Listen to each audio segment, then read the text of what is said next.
దేవుడు ఇజ్రాయేలీలను కలుసుకునేటువంటి స్థలాలు 3 విషయాలు జ్ఞాపం చేస్తాను. దేవుడు వారిని ఒక మందసం తయారు చేయమన్నాడు. మందసం దగ్గర దేవుడు వారితో మాట్లాడేవాడు, ఇజ్రాయేలుతో కలుసుకునేవాడు, మోషేతో మాట్లాడేవాడు మందసం దగ్గర.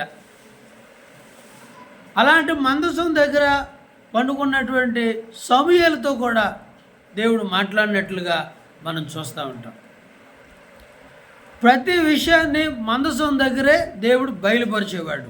వాళ్ళు ఎలా జీవించాలో, ఎలా నడవాలో, ఈ విషయాలన్నీ కూడా మందసం దగ్గర దేవుడు వారిని కలుసుకునేవాడు, మాట్లాడేవాడు.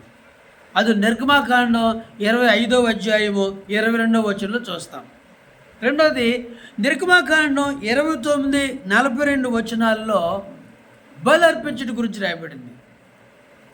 ఇజ్రాయేలీలు ప్రతిరోజు కూడా ఉదయం సాయంత్రం బలి అర్పించాలి.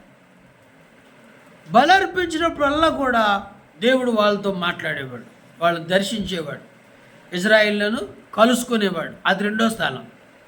3వ స్థలం నిర్గమాకాండం 36వ వచనంలో ధూపం వేసినప్పుడు మాట్లాడేవాడు. అంటే ప్రతిరోజు ధూపం వేయాలి దేవునికి తప్పనిసరిగా. ఆ ధూపం వేసినప్పుడు దేవుడు వారితో మాట్లాడేవాడు, వారిని కలుసుకునేవాడు. మందసం దగ్గర దేవుడు కలుసుకునేవాడు, బలి అర్పించినప్పుడు దేవుడు కలుసుకునేవాడు, ధూపం వేసినప్పుడు దేవుడు కలుసుకునేవాడు. ఈ 3 చోట్ల, ఈ 3 స్థలాల్లో దేవుడు వారితో మాట్లాడి వారిని కలుసుకుని వారు ఏం చేయాలో చెప్పి వాళ్ళు నడిపించి వాళ్ళు దీవెనకరంగా మార్చేవాడు.